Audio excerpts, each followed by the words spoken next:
Price Lord. கர்த்தருடைய பரிசுத்த நாமத்துக்கு மகிமை உண்டாவதாக. இன்னைக்கு 9 ஜூலை 2024. இப்போ நம்ம சர்ச்சில் தான் இருக்கோம். எக்ஸாக்டாக கர்த்தர் நம்மளை இந்த இடத்துல கூட்டிகிட்டு வந்து 1 இயர் ஆக போகுது. பாருங்கள், இதுதான் நம்மளுடைய சர்ச். ஆண்டவர் வந்து நம்மளுடைய கிருபையினால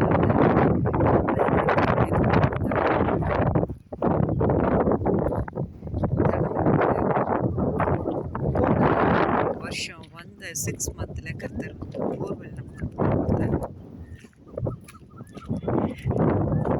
நிறைய பாடுகள் மத்தியில் தான், பட் நம்ம கர்த்தர் ஜீவனுள்ள தெய்வம். அடுத்த 6 மந்தில் கர்த்தர் பெரிதான காரியங்களை செய்ய போகிறாரு. இந்த இடத்துல தான் வெரி ஃபர்ஸ்ட் டைம் நம்ம வந்து குடில் போட்டு கர்த்தரை ஆராதிச்சோம். தென் நம்ம இந்த இடத்துல இருக்கக்கூடாதுங்கிறதுக்காக நிறைய காரியங்கள் எல்லாரும் செய்தாங்க. பட் நம்ம கர்த்தர் பெரியவர். ஹல்லேலூயா. பாருங்க, தொட்டியெல்லாம் உடைச்சி போட்டு நிறைய அச்சுறுத்தல்கள் வந்து தினந்தோறும் வந்து எல்லாவற்றையும் கண்ணை விட்டு எறிவாங்க.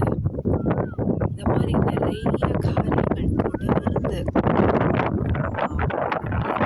கர்த்தரே கதி. அவர் அழைத்து வந்தார். இந்த இடத்துல இருந்து தான் ஊழியம் செய்யணும்னு சொன்னார். அவரை நம்பி நாங்கள் அவருக்காகவே காத்து கொண்டு இருந்தோம். பாருங்க, கர்த்தர் பாருங்க, டெய்லியும் ஒவ்வொரு நாளும் திக்குன்னு இருக்கும்.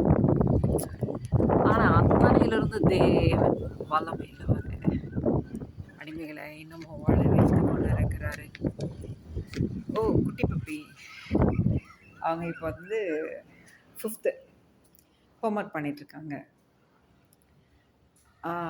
பார்த்தீங்களா, அந்த தேவனுடைய அந்த சின்னதான அந்த தெய்வத்தில் தான் நாங்கள் வந்து தினந்தோறும் வாழ்ந்து கொண்டு இருக்கிறோம். அந்த வெளிச்சம் ஹோலெல்லாம் தெரியுதா? வண்டியில் உள்ளதாக வச்சுப்போம்.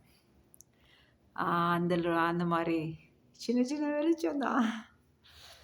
இந்த தீப வெளிச்சத்தில் தான் பப்பி படிப்பாங்க. இந்த வருஷம் 5th ஸ்டாண்டர்ட். கர்த்தருடைய கிருபை தான் எங்களை வந்து மட்டும் இந்த இடத்துல தாங்கி வழி நடத்தி கொண்டு இருக்கிறது. டுடே 9 ஜூலை 2024. கர்த்தர் இன்னும் பெரிதான காரியங்களை இந்த இடத்துல செய்ய போகிறாரு. இந்த இடத்துலேருந்து தான் நீ ஊழியம் செய்யணும் வான்னு சொல்லி கூட்டிகிட்டு வந்தார். தேவன் இந்த இடத்துல உயிரோடு இருக்கிறார். எங்களை அனுதினமும் காத்து வழி நடத்துகிறார். தேவனுக்கு தான் கோடான கோடி நன்றிகள், நமஸ்காரங்கள். பலத்தினாலும் அல்ல, பராக்கிரமத்தினாலும் அல்ல, கர்த்தருடைய ஆவியினாலே தான் எல்லாம். இந்த அற்பமானவள்கிட்ட ஒன்றும் கிடையாது. கர்த்தர் தான் எல்லாமே நடத்துகிறார்.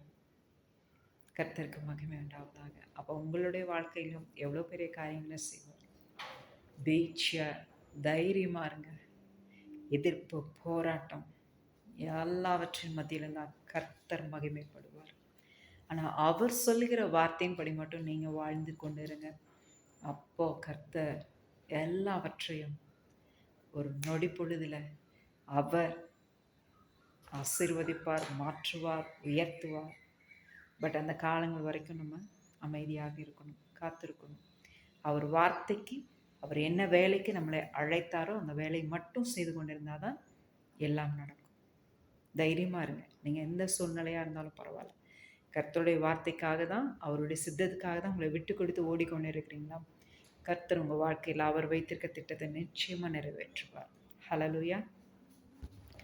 தேவாதி தேவனுக்கு கோடான கோடி நன்றிகள், நமஸ்காரங்களாமே.